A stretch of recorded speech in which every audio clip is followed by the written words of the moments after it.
I should have known something was wrong when Gregory asked me to dress nicely for Sunday dinner. He never cared what I wore before. I should have known when I walked into my own dining room and saw his mother Diane sitting at the head of my table, a leather folder placed precisely in front of the empty chair beside her. I should have known when Gregory pulled out that chair for me with a smile that didn't reach his eyes, and his younger brother Trevor stood by the doorway like a guard. But I didn't know. Not until I sat down. "Naomi, we need to have a serious conversation about fairness," Diane began, her manicured nails drumming against the folder. She didn't wait for me to respond. "You've been married to my son for 3 years now. 3 years of living in this beautiful home, enjoying the comfort and security of a family structure." I glanced at Gregory. He wouldn't meet my eyes. His jaw was set in that stubborn way I'd started to recognize over the past year, the way it looked when he'd already made up his mind about something and refused to hear reason. "I'm not sure I understand," I said slowly, my hands gripping the edge of the table. The wood was smooth under my fingers, oak, expensive, something I'd saved for months to buy when I first purchased this house 7 years ago. "We're talking about contribution," Trevor chimed in, crossing his arms. "Fair contribution to the household." Diane slid the folder toward me. "Open it."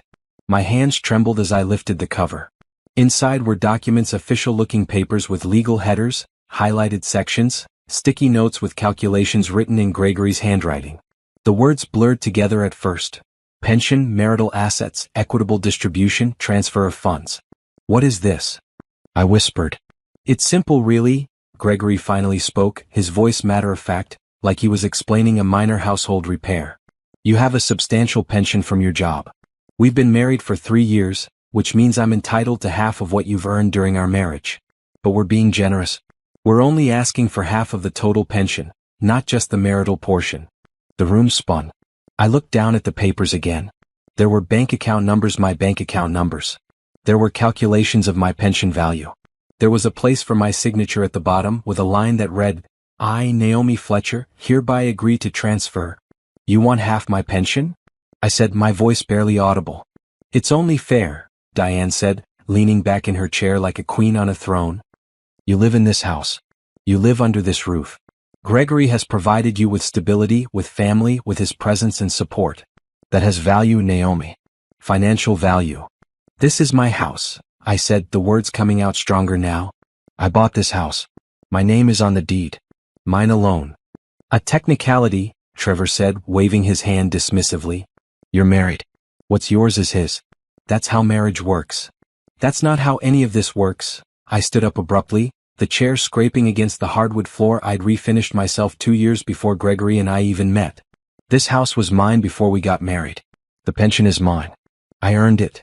Gregory finally looked at me then, and what I saw in his eyes made my blood run cold. There was no love there.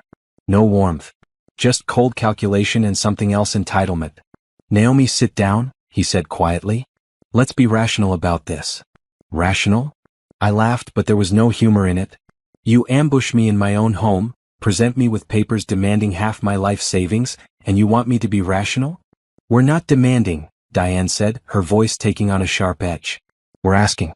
As family. You do understand the concept of family, don't you?" The implication hung in the air.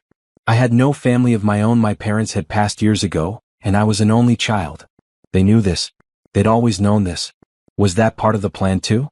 "I need to think," I said, backing away from the table. "There's nothing to think about," Gregory said, standing now too. "This is happening, Naomi. We've already consulted with a lawyer. You signed a marriage certificate. In this state, that means shared assets." "Shared assets that existed before the marriage?" I challenged. "The pension contributions you made during the marriage," Trevor corrected, as if he were some kind of expert. "But like we said, we're being generous. We're not trying to nickel and dime you. Just sign the papers, make the transfer, and we can all move forward as a family." "And if I don't?" The question came out before I could stop it. The silence that followed was deafening. Diane's lips pursed into a thin line. Trevor shifted uncomfortably. Gregory's hands clenched into fists at his sides. "Then we'll have problems," Diane finally said. "Big problems. You're living in our house now, Naomi. You married into this family. You play by our rules or you'll find yourself very alone. Do you understand what I'm saying?" I understood perfectly. This wasn't a request. It was a threat. I looked around the dining room at the walls I'd painted a soft gray 3 years ago, at the light fixture I'd installed myself, at the window seat I'd built where I used to sit on Sunday mornings with my coffee and a book. This was my sanctuary. My home. The place I'd worked 60-hour weeks to afford, the place I'd poured my heart and soul into creating. And these people were sitting in it, telling me it was theirs. Telling me I owed them. Telling me to sign away half of everything I'd worked for. "I need some air," I said, walking toward the door. Naomi Gregory started. I said, "I need some air." My voice came out louder than I intended, echoing off the walls. "Get out of my house. All of you.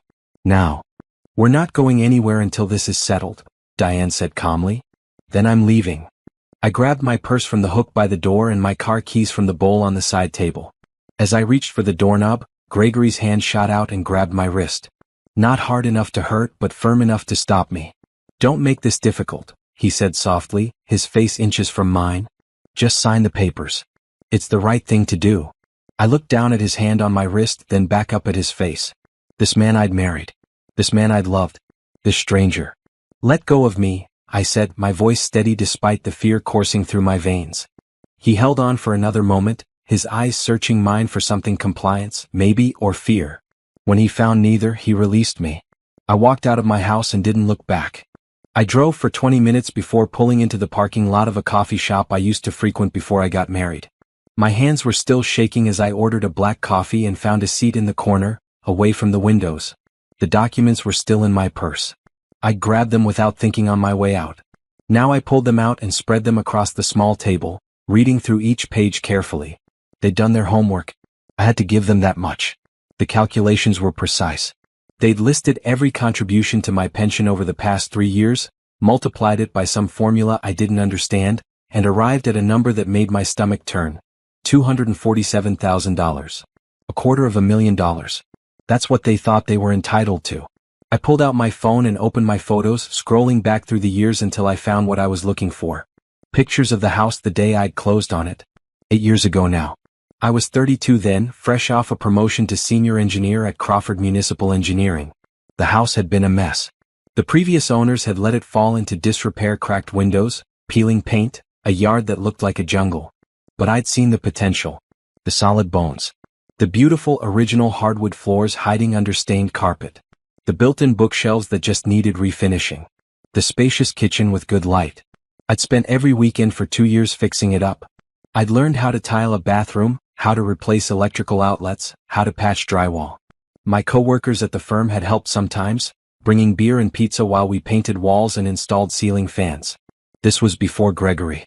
Before the wedding 3 years ago, before he'd moved into my space with his clothes and his opinions and his mother's phone calls. I scrolled further. There I was, covered in paint, grinning at the camera, holding up a paintbrush. There was the backyard after I'd cleared it, planted flower beds, installed the stone pathway. There was the guest room I'd converted into a home office, complete with custom bookshelves I'd designed myself. Every single thing in that house, I'd either bought or built or fixed with my own hands and my own money. Gregory had moved in 6 months after our wedding. He'd been living in an apartment across town, a place he was renting month to month. When his lease came up for renewal, I'd suggested he move in with me. It made sense. We were married. Why pay for 2 places when we could share one? "But the house is in your name," he'd said at the time. "Maybe we should put my name on the deed too. You know, to make it official." I'd hesitated. Something in my gut had told me to wait, to think about it. But I'd pushed that feeling aside. "Let's wait until we refinance," I'd said. "The interest rates might drop. We can add you then." He'd agreed. We'd never refinanced. Now I understood why he'd brought it up. This had been the plan all along. Not the pension specifically, maybe that had come later, but the idea that what was mine should be his. That my years of work, my sacrifices, my achievements somehow belonged to him by virtue of a marriage certificate. I thought about those 3 years. What had Gregory contributed to the household? He had a job assistant manager at a sporting goods store. He made decent money, around $40,000 a year. But where did that money go? I pulled up my banking app and started going through statements. The mortgage payment, all me. The property taxes, me. The insurance, me. The utilities, me. Groceries, mostly me, though he'd buy beer and sometimes pick up takeout on his way home from work. He'd bought a new truck 2 years ago. $60,000. He'd made the down payment from his savings and paid the monthly notes himself. I'd never asked where the money came from. I'd assumed he was being responsible, saving up. But if he'd been saving and I was paying for everything else, where had his money been going? I opened a new browser tab on my phone and searched for his name plus bank account. Nothing. Of course nothing. But the question remained. My coffee had gone cold. I ordered another one and went back to the documents. There was a phone number at the bottom, a law office. Bennett and Associates. I didn't recognize the name. I called the number. Bennett and Associates, how may I help you? A receptionist's voice, professional and distant. Yes, I'm calling about some documents that were prepared by your office. A pension transfer agreement. One moment, please. The hold music was classical, generic. My leg bounced under the table. This is Sharon Bennett. How can I help you? Ms. Bennett, my name is Naomi Fletcher. Your office prepared some documents regarding my pension. I'm calling to verify that these are legitimate. I'm afraid I can't discuss client matters over the phone without proper identification. However, if you received documents from our office, they would have our official letterhead and stamp. They do. Then yes, they're legitimate. If you have questions about the specific terms, you'll need to schedule an appointment. We're currently booking into next week. Who hired you? I asked. Who's your client? As I said, I can't discuss. I'm not asking for details. I'm asking who I'm dealing with. My husband? His mother? Who signed the check? There was a pause. The retainer was paid by Diane Fletcher. But the matter concerns you and your husband, Gregory Fletcher. I see. Thank you. I hung up before she could say anything else. Diane had paid for the lawyer. Of course she had. This was her plan. She'd probably been planning it since the day Gregory and I got engaged. I thought back to the wedding. Small ceremony, just immediate family and a few friends. Diane had insisted on hosting the reception at her house. She'd paid for everything, the food, the decorations, the cake. I thought she was being generous. Now I wondered if it had been an investment. My phone buzzed. A text from Gregory. Where are you? Come home. We need to talk like adults. I stared at the message. Come home. Like I was a child who'd run away from a disagreement. Like I was being unreasonable. I typed back, I need time to think. His response was immediate. There's nothing to think about. This is happening. I put my phone face down on the table. The coffee shop was filling up with the evening crowd, students with laptops, couples on dates, a group of teenagers laughing over shared desserts. Normal life. Normal people with normal problems. I'd been one of them once. Before Gregory. Before this marriage that I'd thought was based on love but now realized might have been based on something else entirely. My phone buzzed again. And again. I flipped it over. Gregory, Mom says you're being selfish. Gregory, this is what married people do. They share. Gregory, you're embarrassing me in front of my family. Gregory, answer me. I turned my phone off. The documents sat on the table in front of me, all neat and official and wrong. I gathered them up, slipped them back into my purse and stood up. I knew what I had to do. I'd known the moment I'd walked out of that house. I just needed time to accept it. I didn't go home that night. Instead, I checked into a hotel near the airport, a simple place with clean rooms and no questions asked. I needed space to think, to plan, to figure out my next move without Gregory's texts and calls and his mother's voice echoing in my head. The hotel room was generic beige walls, floral bedspread, a desk with a lamp and a Bible in the drawer. I sat at that desk and pulled out my laptop. First, I needed to understand exactly what I owned and what I didn't. I needed documentation. Evidence. Facts. I logged into my bank account. I'd been doing my banking with the same credit union for 15 years. They'd given me my first car loan, my mortgage, my business credit card.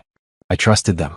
I downloaded every statement from the past 5 years, 2 years before the marriage, 3 years during. Then I opened a spreadsheet and started entering data. It took 3 hours. By the time I finished, it was past midnight and the picture was clear. Before Gregory moved in, my monthly expenses had averaged around $3,000. Mortgage, taxes, insurance, utilities, groceries, gas, phone, internet, the occasional dinner out or weekend trip. I'd been comfortable.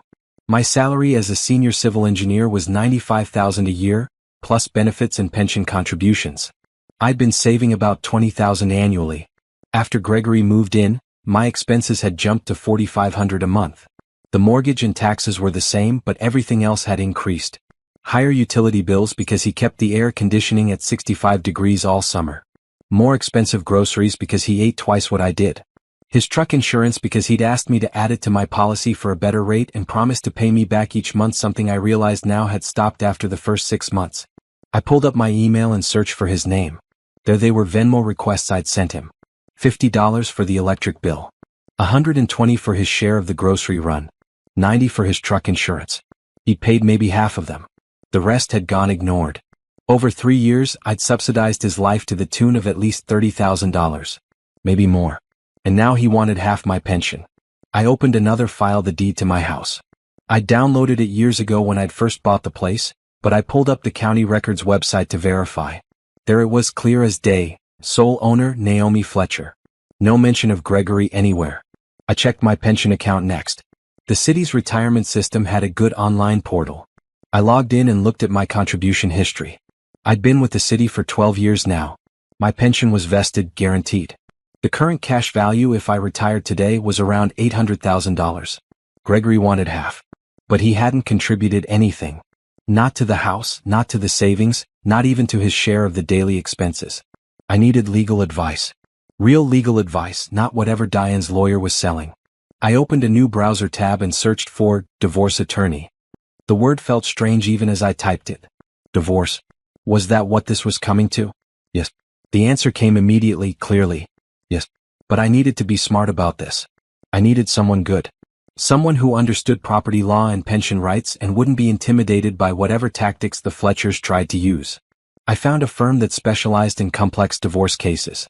Their website featured a woman named Patricia Monroe, lead attorney, 25 years of experience, board certified in family law. I filled out the contact form and requested a consultation for first thing Monday morning. Then I went to bed, but I didn't sleep. I kept thinking about that moment in the dining room when I'd looked into Gregory's eyes and seen nothing. No love. No respect. Just cold calculation. How long had he been like that? Had he always been that way and I just missed it? Or had something changed? I scrolled through my phone looking at pictures from our relationship. The early days, us at concerts, at restaurants, on a weekend trip to the mountains. He was smiling in all of them. I was smiling too. We'd met at a friend's barbecue. He'd been funny, charming, easy to talk to. We'd dated for a year before he proposed. The proposal had been simple: dinner at my favorite restaurant, a ring he'd saved up for, a question that made my heart race. I'd said yes without hesitation. Now I wondered what I'd said yes to. Had he known about the house? About my pension? Had that been part of the attraction? I thought about his mother, Diane. She'd been polite at first, almost sweet. But after the engagement, she'd started making comments. Little digs about my clothes, my cooking, my job. Such long hours, she'd say. Poor Gregory sitting home alone. As if I was neglecting him by working the career I'd built before I'd even met him. And Trevor, Gregory's brother, who'd never held a job for more than 6 months. Who'd borrowed money from me twice, $2,000 the first time for car repairs, $5,000 the second time for a business opportunity, and never paid me back despite promising he would. I'd been a mark. The thought hit me like a physical blow. I'd been a target from the start.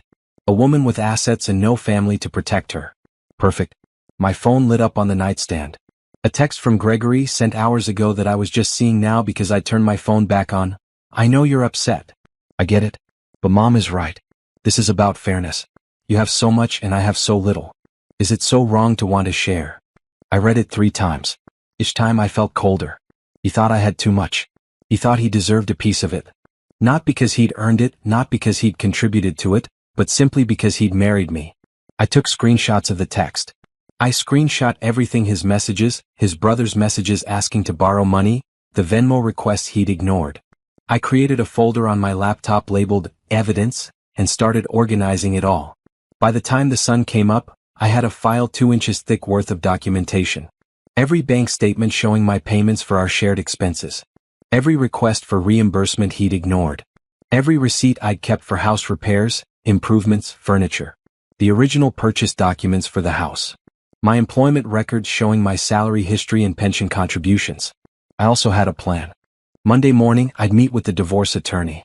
I'd file before Gregory and Diane could make their next move. I'd change the locks on the house, my house. I'd open new bank accounts at a different institution and transfer my money there. I'd update all my passwords.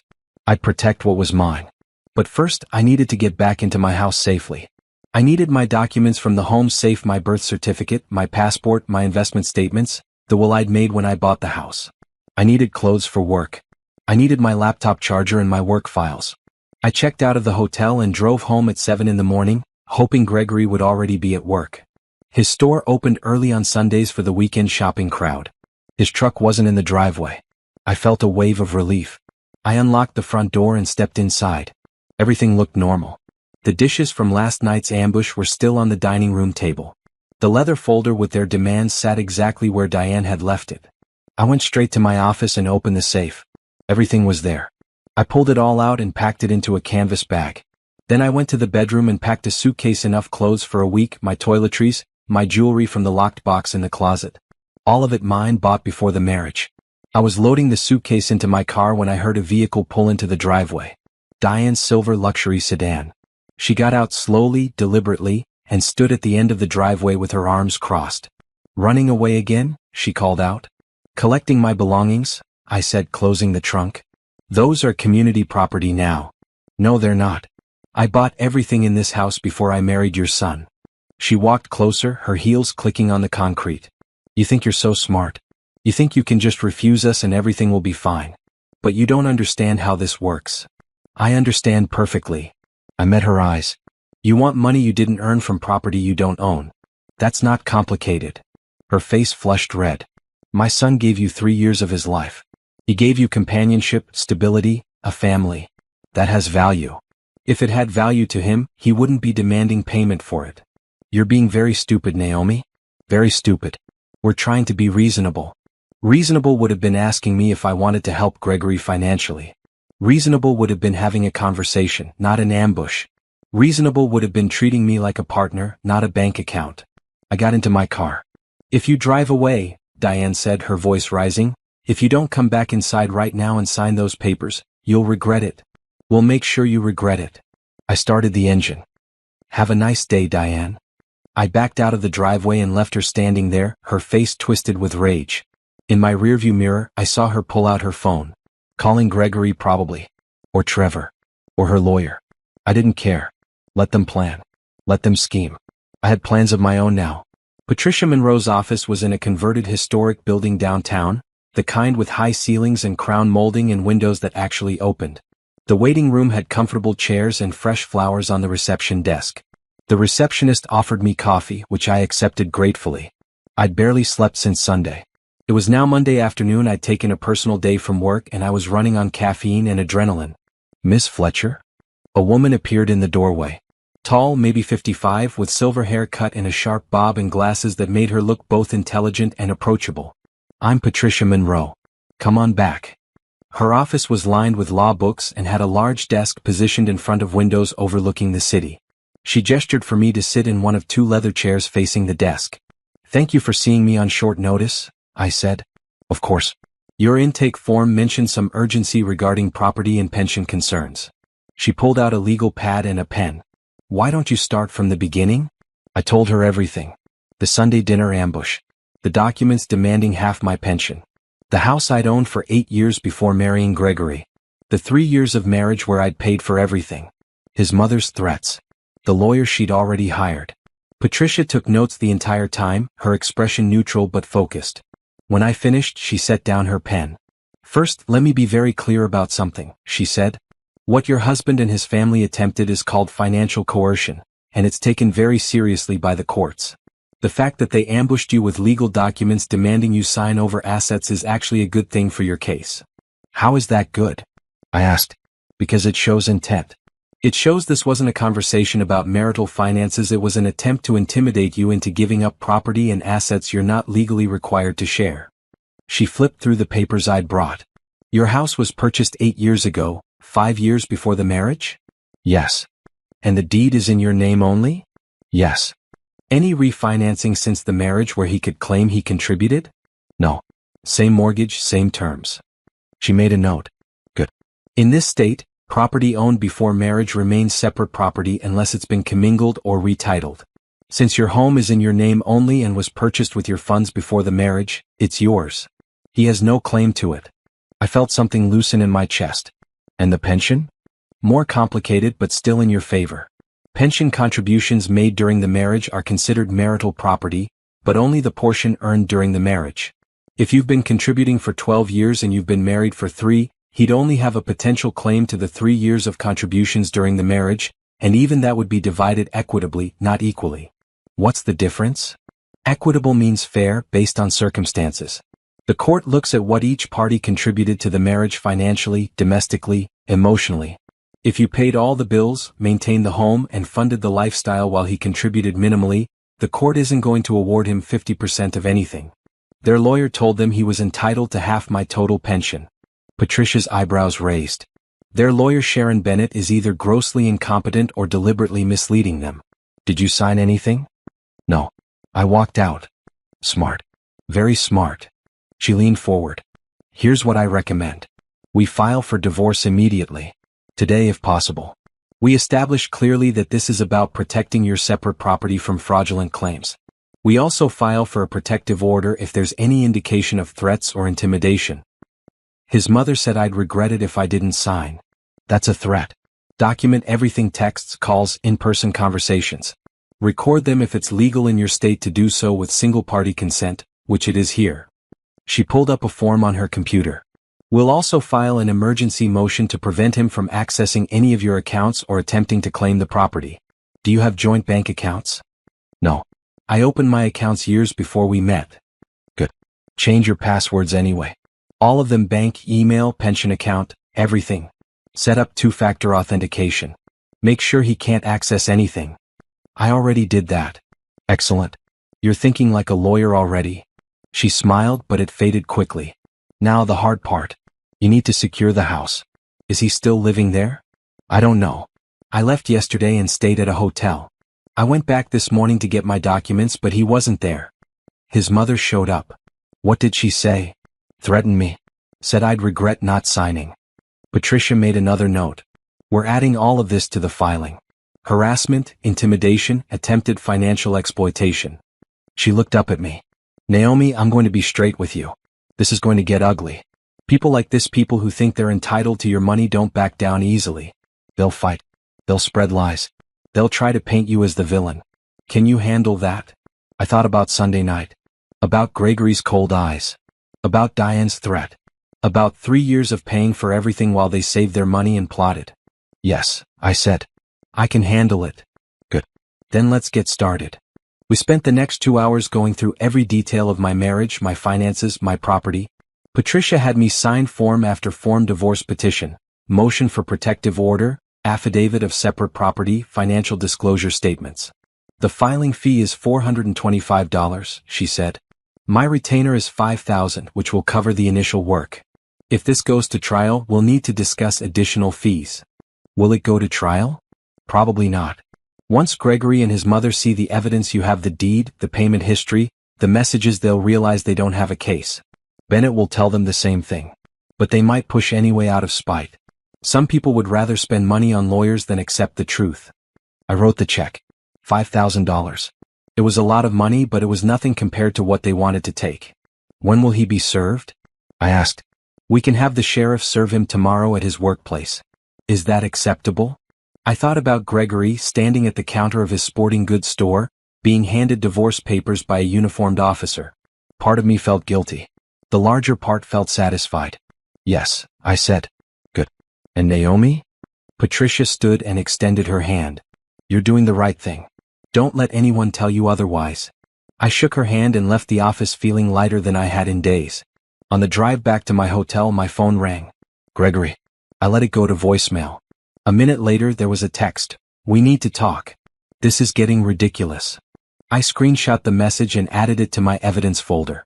Another text. You can't just disappear. I'm your husband. Screenshot. Add to folder.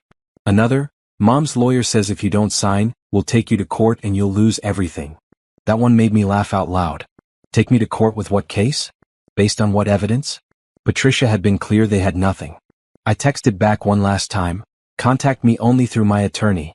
Patricia Monroe at Monroe & Associates. I'll have her send you the information. Then I blocked his number.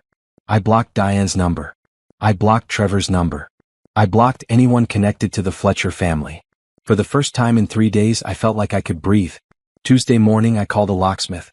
I need every lock in my house changed, I told him. Front door, back door, side door, garage. Everything. That's not a problem. When would you like us to come out? Today. As soon as possible. We can have someone there by noon. Perfect. I'd spent Monday night at the hotel again, but I couldn't stay there forever. This was my house. My home. I wasn't going to let Gregory and his family push me out of it. At 11:30 I drove back home. Gregory's truck wasn't there. Good. I timed it right, he'd be at work until at least 6.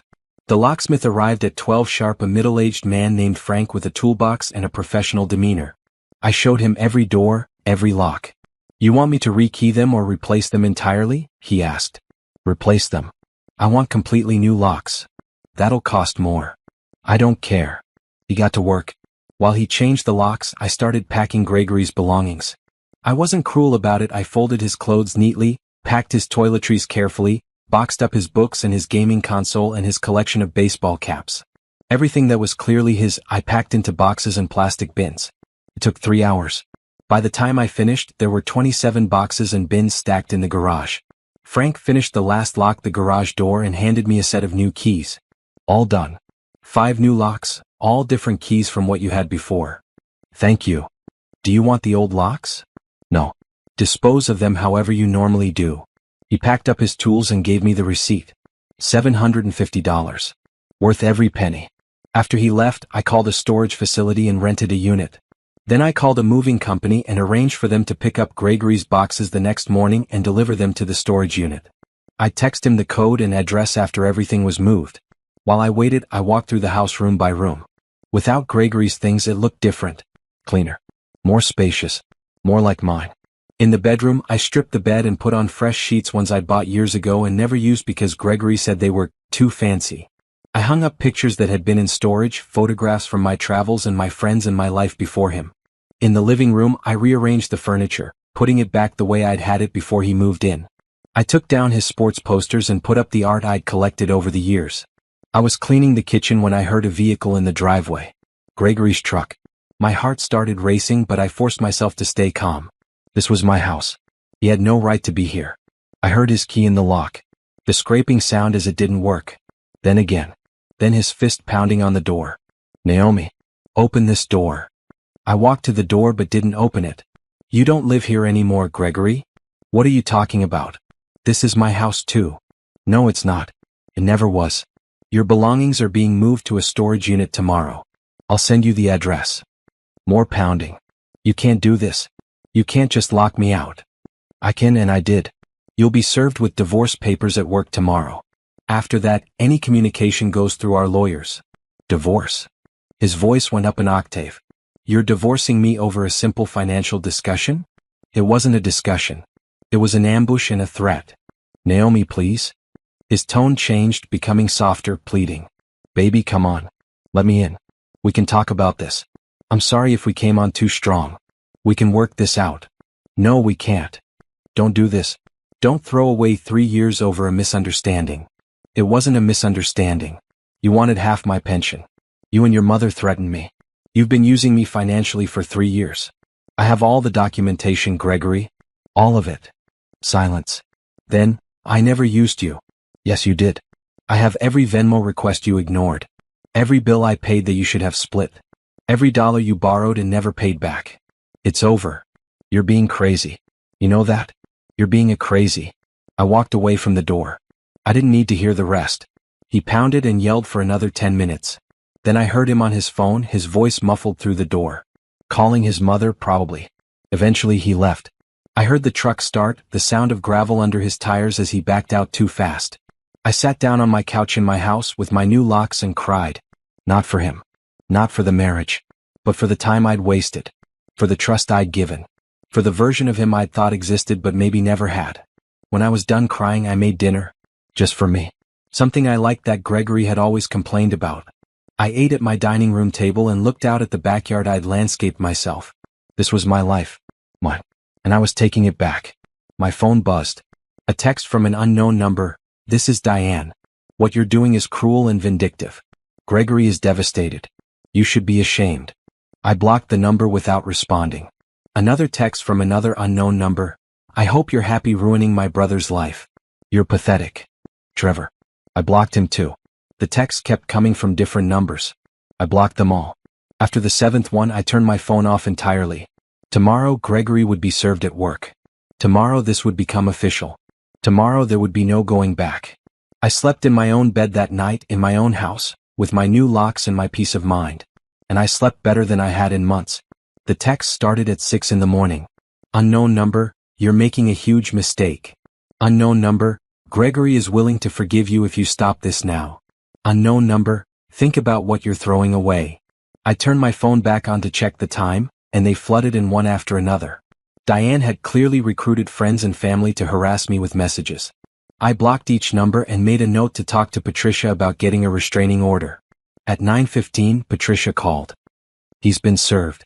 The sheriff delivered the papers to him at work about an hour ago. How are you doing? I'm okay. His family is sending me messages from different numbers. Forward them all to me. Every single one. This is harassment and it strengthens our case. She paused. Are you safe? Do you feel threatened? No. I'm in my house with new locks. I'm fine. Good. Keep documenting everything. If anyone shows up at your house, call the police. Don't engage with them. I won't. After we hung up, I got ready for work. I'd already missed 2 days and I had projects that needed my attention. My team at the engineering firm was understanding, but I couldn't hide forever. I arrived at the office at 10 and immediately got pulled into a meeting about a new municipal contract. It was a relief, honestly, to focus on something normal. Bridge specifications, soil reports, budget timelines, things that made sense, things I could control. During lunch, my desk phone rang. The receptionist downstairs. Naomi, there's someone here to see you. Says she's your mother-in-law? My stomach dropped.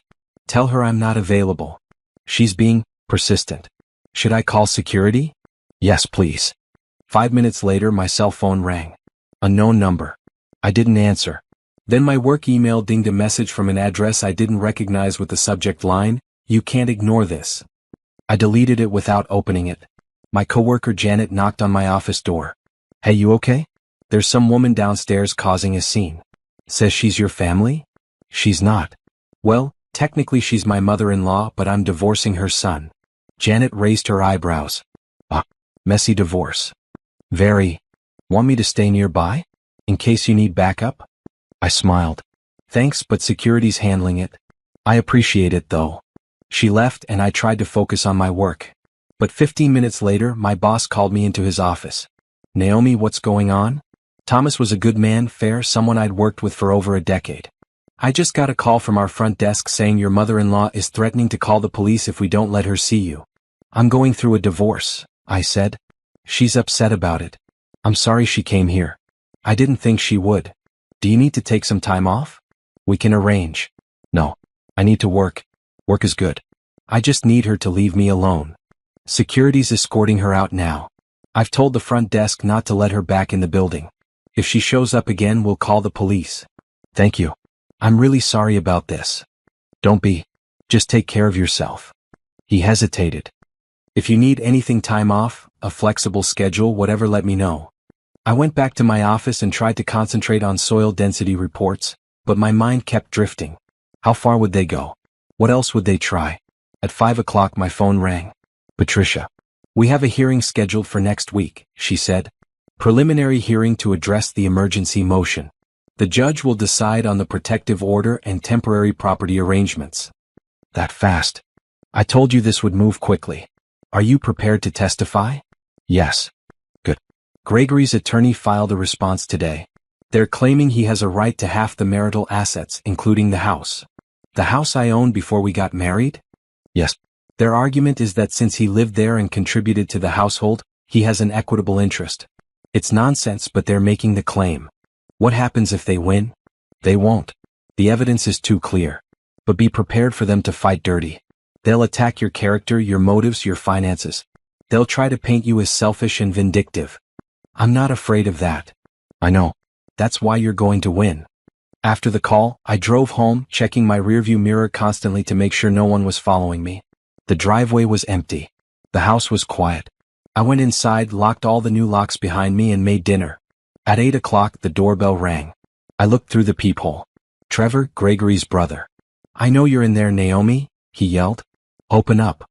I pulled out my phone and called the police. I need to report someone trespassing on my property, I told the dispatcher. I gave her my address and described Trevor. Officers are on the way. Stay inside and don't open the door. Trevor kept ringing the bell, pounding on the door, yelling. This is ridiculous. You're tearing this family apart. All over money. You're so selfish. I recorded everything on my phone, the yelling, the pounding, the accusations. The police arrived 10 minutes later. I watched from the window as they talked to Trevor on my front lawn. He gestured wildly, pointing at the house, clearly trying to explain why he had a right to be there. One officer came to my door. I opened it, keeping the chain lock on. Miss Fletcher? I'm Officer Rodriguez. Are you okay? I'm fine. That's my soon-to-be ex-brother-in-law. I'm going through a divorce and his family is harassing me. Do you want to press charges for trespassing? I thought about it. Part of me wanted to. But another part of me knew it would just escalate things. Not this time, I said. But I want it documented. I'm filing for a restraining order. Understood. We've told him to leave and not to come back. If he returns, call us immediately and we'll arrest him. Thank you. I watched Trevor get in his car and drive away, the police following to make sure he actually left. Then I went back inside, locked all the doors and forwarded the video to Patricia. This was the siege Patricia had warned me about. They were trying to wear me down, to make me so exhausted and stressed that I'd give in just to make it stop. But I wouldn't. I couldn't. This was about more than money now. This was about standing up for myself. About refusing to be taken advantage of. About claiming my own life back. I slept with my phone on the nightstand that night, ready to call the police again if needed. But the night was quiet. For now. The preliminary hearing was scheduled for Thursday morning at 9 o'clock. I took the day off work and met Patricia at the courthouse at 8:30. Remember, she said as we walked up the steps, stay calm. Answer only what's asked. Don't let them bait you into an emotional response. I'll be fine. I know you will. The courtroom was small, not like the dramatic courtrooms on TV, but a simple room with a judge's bench, a few tables and chairs for observers. Gregory was already there with Sharon Bennett, his mother's lawyer. He looked tired, his eyes red. When I walked in, he stared at me with an expression I couldn't read. Diane sat in the front row of the observer section, her face tight with anger. Trevor was next to her. The judge entered, a woman in her 60s with gray hair and sharp eyes. Please be seated. This is a preliminary hearing for the case of Fletcher versus Fletcher. I've reviewed the initial filings from both parties. Ms. Monroe, you filed an emergency motion for a protective order and confirmation of separate property. Would you like to present your argument? Patricia stood. Yes, Your Honor. This is a straightforward case. Ms. Naomi Fletcher owned her home outright for 5 years before marrying the respondent. The property deed is solely in her name. She purchased it with her own funds, maintained it with her own funds, and the respondent has contributed nothing to the mortgage, taxes, or improvements. I have the deed here, Patricia continued, handing copies to the judge and to Sharon Bennett. I also have bank statements showing that Ms. Fletcher paid all household expenses during the marriage while the respondent contributed minimally and often failed to reimburse her for agreed-upon shared costs. The judge looked through the documents. Ms. Bennett, what's your response? Sharon stood. Your Honor, while it's true that Ms. Fletcher purchased the home before the marriage, my client lived in that home as her husband for 3 years. He contributed to the household in other ways: emotional support, companionship, household labor. Did he contribute financially? The judge interrupted. He contributed what he could afford. That's not what I asked. Did he pay any portion of the mortgage, taxes, insurance, or major expenses? Sharon hesitated. Not directly, but...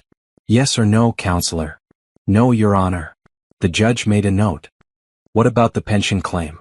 You're arguing that your client is entitled to half of Ms. Fletcher's pension. Yes, Your Honor. Pension contributions made during the marriage are marital property. Half of the pension or half of the contributions made during the marriage?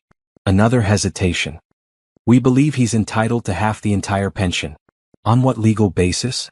The judge's tone was sharp now. Ms. Fletcher has been contributing to this pension for 12 years. She was married for 3. Are you seriously arguing that 3 years of marriage entitles your client to 6 years of pension contributions that occurred before he even met her? The marriage entitles him to an equitable distribution. Equitable, not equal. And certainly not more than equal. The judge looked at Gregory. Mr. Fletcher, stand up please. Gregory stood, looking nervous. Did you contribute to your wife's pension? No, Your Honor, but... Did you pay the mortgage on the house? No, but I lived there. Did you pay the property taxes? No. The insurance? No. Did you contribute to any major household expenses? Gregory's face reddened. I paid for groceries sometimes. And I bought furniture. What furniture? The judge asked. A TV stand. And a lamp. A TV stand and a lamp. In 3 years. The judge looked back down at her papers. According to the financial disclosure here, you make $40,000 a year. Where did that money go if you weren't contributing to household expenses? I have my own expenses. My truck payment. A $60,000 truck, the judge noted. Which you purchased during the marriage without contributing to the household expenses your wife was covering. Is that correct? Yes, but... Sit down, Mr. Fletcher. Gregory sat, his face now fully red. Diane looked furious in the front row. The judge turned to Sharon. Counselor, I'm going to be very direct with you. This case is baseless. Your client has no claim to property purchased and maintained solely by Ms. Fletcher before the marriage. He has no claim to pension contributions made before the marriage. At best, he might have a claim to 3 years of pension contributions made during the marriage, which would be divided equitably based on his contributions to the marriage, which appear to be minimal at best. Your Honor, I'm not finished. What concerns me more is the evidence of financial coercion. Ms. Monroe has provided text messages, testimony, and a police report documenting harassment and intimidation. Mr. Fletcher and his family attempted to pressure Ms. Fletcher into signing over assets she's not legally required to share. That's not negotiation. That's coercion. She looked at Gregory again. Did you ambush your wife with legal documents demanding she sign over half her pension?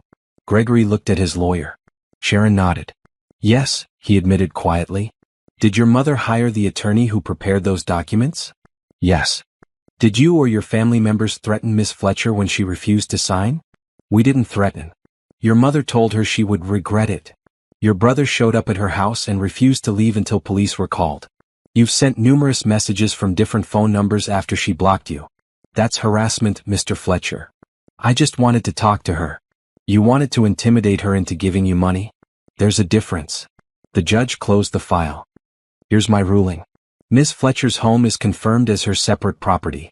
Mr. Fletcher has no claim to it and is prohibited from entering the property or contacting Ms. Fletcher directly.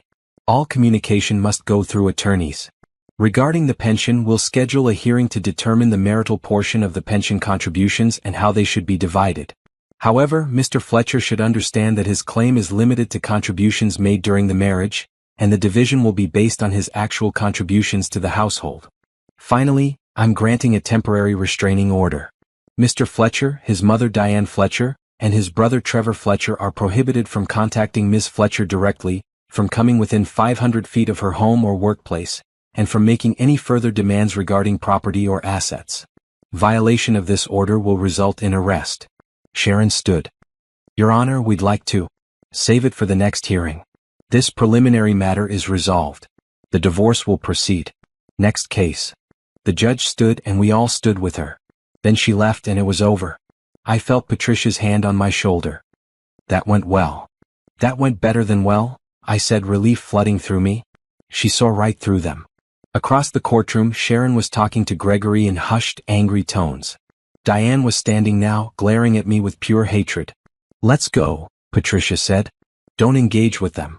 We walked out of the courtroom and into the hallway. Behind us, I heard Diane's voice. This isn't over, Naomi? I didn't turn around. I just kept walking. Outside, in the bright sunlight, I finally let myself breathe. What happens now? I asked Patricia. Now we wait for the next hearing on the pension division. But honestly, after that performance in there, I'd be surprised if they don't settle. The judge made it very clear they don't have a case. What if they don't settle? Then we go to trial and they lose. Either way, you're going to be fine. I believed her. For the first time since this whole nightmare started, I believed everything was going to be fine. 2 days after the hearing, on Saturday morning, I was in my backyard pulling weeds from the flower beds when I heard the doorbell ring. I almost didn't answer it. I'd been enjoying the peace, the quiet, the simple satisfaction of working with my hands in the garden I'd created. But the bell rang again and I sighed, pulled off my gardening gloves and went inside. Through the peephole, I saw a woman I didn't recognize. 30s, professionally dressed, holding a small plant in a pot. Can I help you? I called through the door. Naomi? My name is Beverly Fletcher. I'm Gregory's sister. Please don't close the door, I'm not here to cause trouble. I just want to talk to you. Please. Gregory had a sister? He'd never mentioned a sister. In 3 years of marriage, he'd never once talked about having a sister. I opened the door but left the chain lock on. He never told me he had a sister. I'm not surprised. Beverly smiled sadly. I've been estranged from the family for 6 years. But I heard about what's happening through a mutual friend, and I wanted to come apologize to you. For what they did. For what they're doing. Why? Because they did it to me too. I studied her face. She had Gregory's eyes but softer somehow, kinder. There was no calculation there, no coldness. I unhooked the chain and opened the door. Come in. She handed me the plant, a small lavender in a ceramic pot. Peace offering. I know it's not much. Thank you. We sat in my living room. I made coffee and she looked around the space with appreciation. This is a beautiful home, she said. You did all this yourself? Most of it, yes. Gregory always did have an eye for accomplished women. She took a sip of her coffee. That's his type. Women with their lives together. Women with assets. I'm starting to understand that. Beverly set down her cup. I need to tell you something. Something that might help you understand what you're dealing with.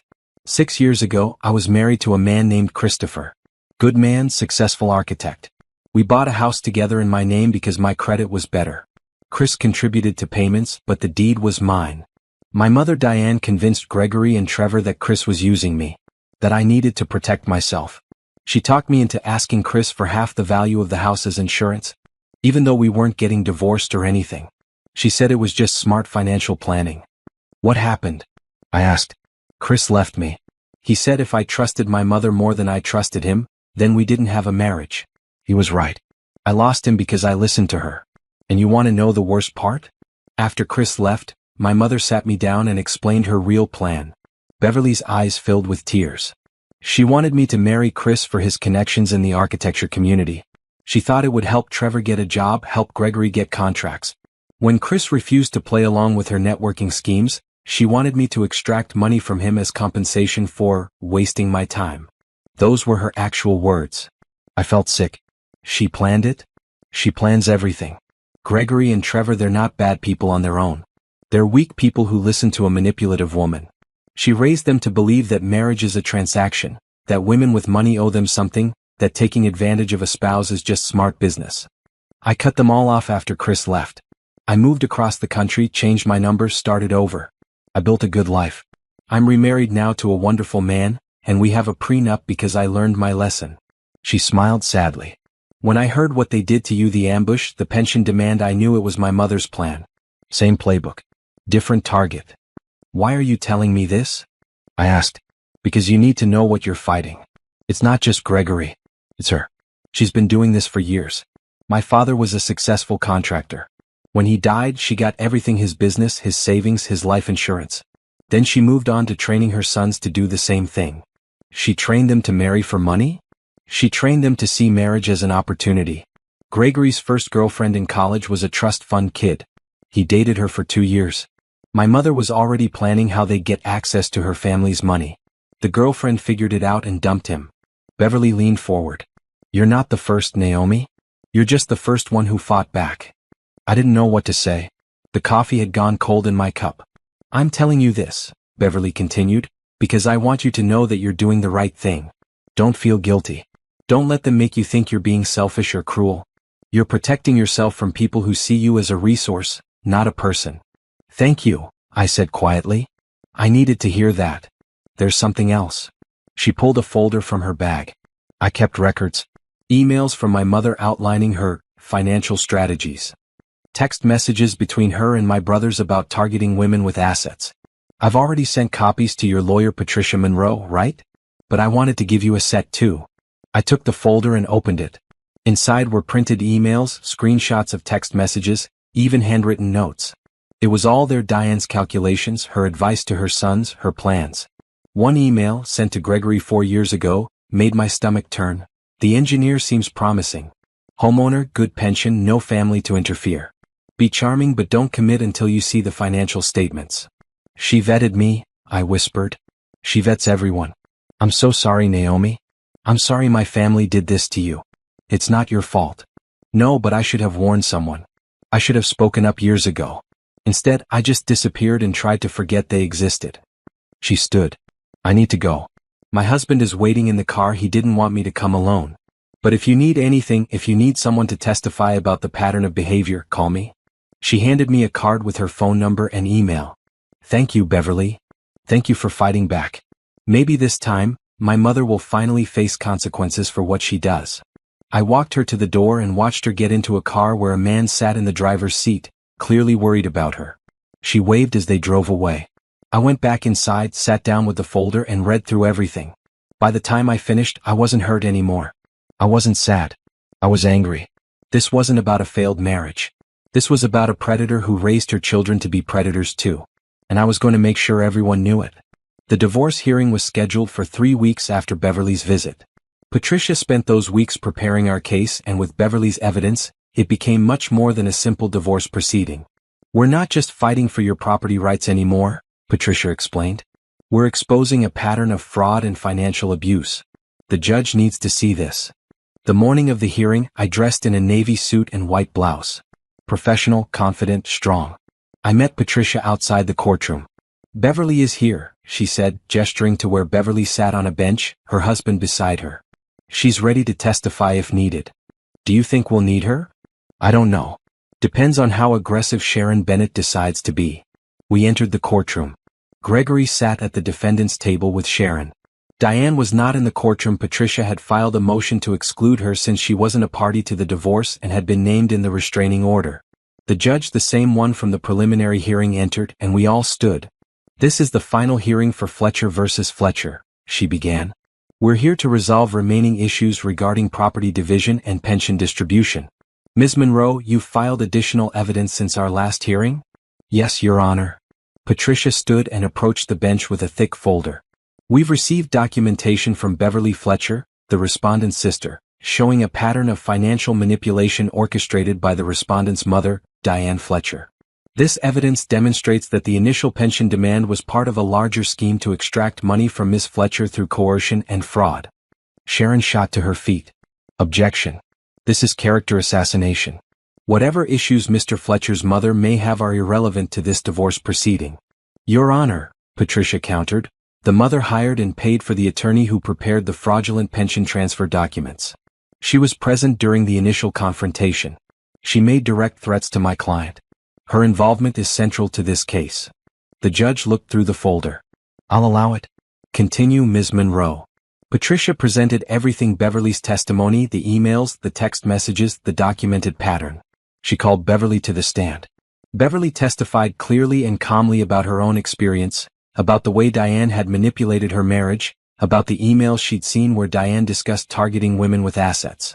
Did you ever witness your mother discussing Miss Fletcher specifically? Patricia asked. Yes. At a family dinner about 6 months after Gregory started dating her. My mother said, she owns her home outright. No mortgage. That's smart. Make sure she doesn't want a prenup. I left early because I knew what she was planning. Gregory looked down at the table, his face pale. Sharon cross-examined but couldn't shake Beverly's testimony. Everything she said was backed up by documentation. Then Patricia called me to the stand. I testified about the 3 years of marriage, about paying all the expenses, about the ambush at the family dinner. I remained calm, factual, precise. I didn't exaggerate or embellish. I just told the truth. Miss Fletcher, Patricia asked, in your 3 years of marriage, did your husband ever discuss sharing household expenses equally? Yes. He agreed to pay half of utilities and groceries. He paid maybe 30% of what he owed. Do you have documentation? Yes. I sent him payment requests through Venmo. Most went ignored. Patricia entered the Venmo records into evidence. Did you ever ask your husband to contribute to the mortgage? No. The house was mine before we married. I never expected him to pay the mortgage. I only expected him to pay his share of daily expenses. Did he? No. Sharon's cross-examination was brief. She tried to paint me as financially controlling, as someone who kept track of every penny to use against Gregory later. Miss Fletcher, isn't it true that you resented your husband's truck purchase? No. He has the right to buy what he wants with his money. I only resented that he made that purchase while not paying his agreed-upon share of household expenses. Did you ever tell him you were unhappy with his financial contributions? Many times. And yet you stayed married to him. Until he tried to steal half my pension, yes. The judge interrupted.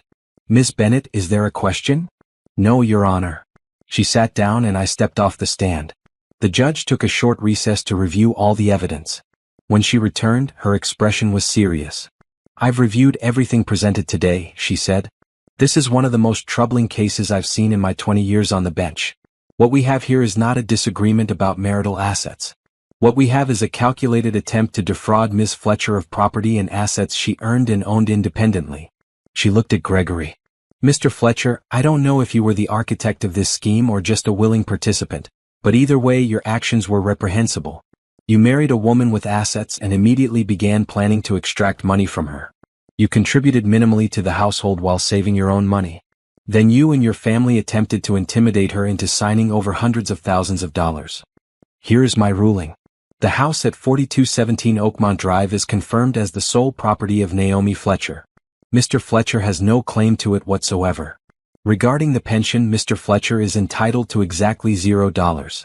While pension contributions made during a marriage are typically considered marital property, that rule applies when both parties contribute meaningfully to the marriage.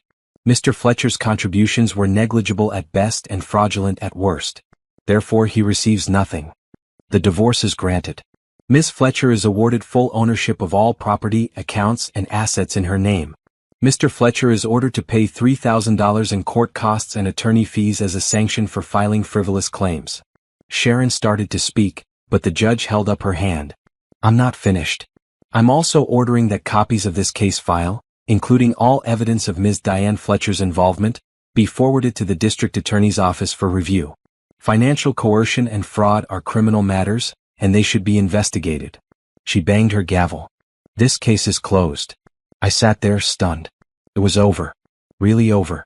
Patricia leaned over and whispered, You won. Completely. Gregory looked destroyed.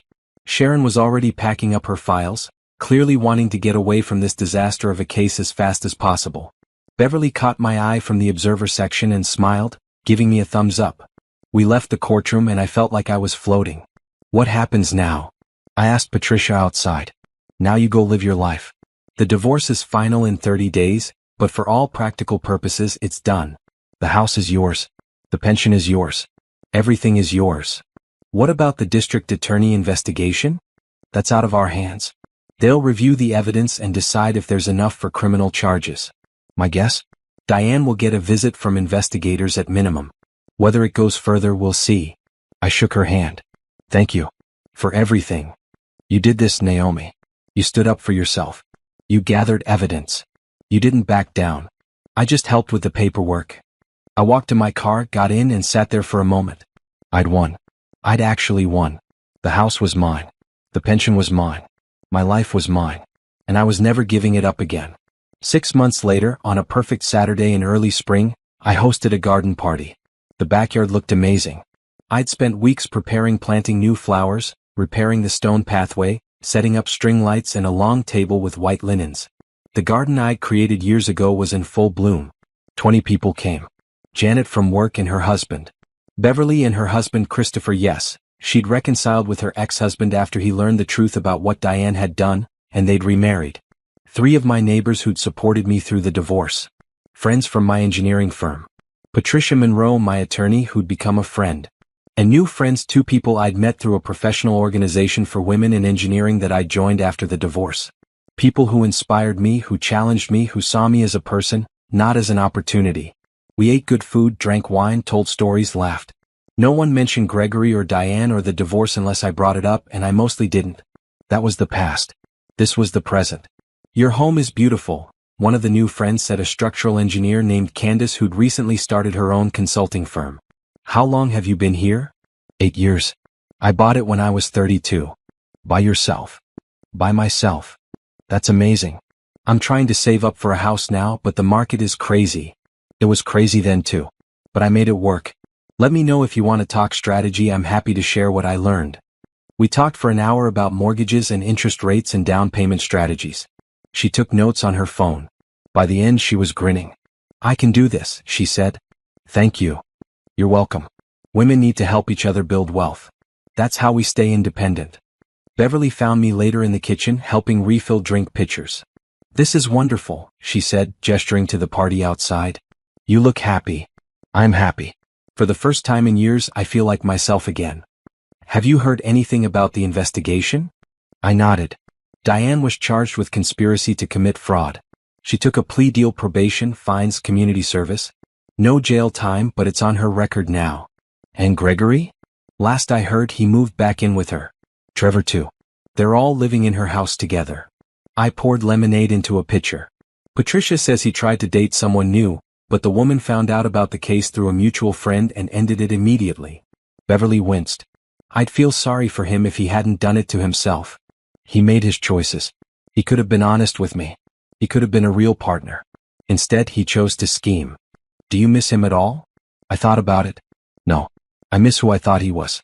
But that person never existed. The real Gregory? I don't miss him at all. We went back outside to join the party. The sun was setting and the string lights were starting to glow. Someone had started music, playing something soft and jazzy. Patricia found me near the flower beds. I have news, she said. Sharon Bennett was censured by the state bar for her handling of your case. She won't lose her license, but it's a formal reprimand on her record. Good. She knew those pension documents were fraudulent. She did. And now she's paying for it professionally. Patricia smiled. You started something, Naomi. I've had 3 other women contact me in the past month with similar stories. Husbands or in-laws trying to claim property the women owned before marriage. We're fighting back. That's exactly what I wanted to hear. As the evening went on, I found myself standing alone for a moment, looking at my house. My beautiful house with its gray walls and refinished floors and all the work I'd put into it. In the windows, I could see the reflection of the party people laughing, talking, enjoying themselves in the space I'd created. This was mine. Not because I'd fought for it in court, though I had. But because I'd built it with my own hands, my own money, my own vision. No one could take that away from me. No one would ever take that away from me again. Janet joined me, 2 glasses of wine in her hands. She offered me one. To independence, she said, raising her glass. To independence, I echoed. We drank and I felt something settle in my chest. Peace. Real peace. The party went on until nearly midnight. People helped me clean up, laughing and chatting as we folded tables and collected glasses. By the time everyone left, I was exhausted but content. I walked through the house one more time before bed, turning off lights, locking doors with my new locks. In my bedroom, with my furniture and my decorations and my choices, I changed into comfortable clothes and sat on the edge of the bed. My phone buzzed. A text from Beverly, "Thank you for including us tonight. Chris said it was the best party he's been to in years. You're an inspiration."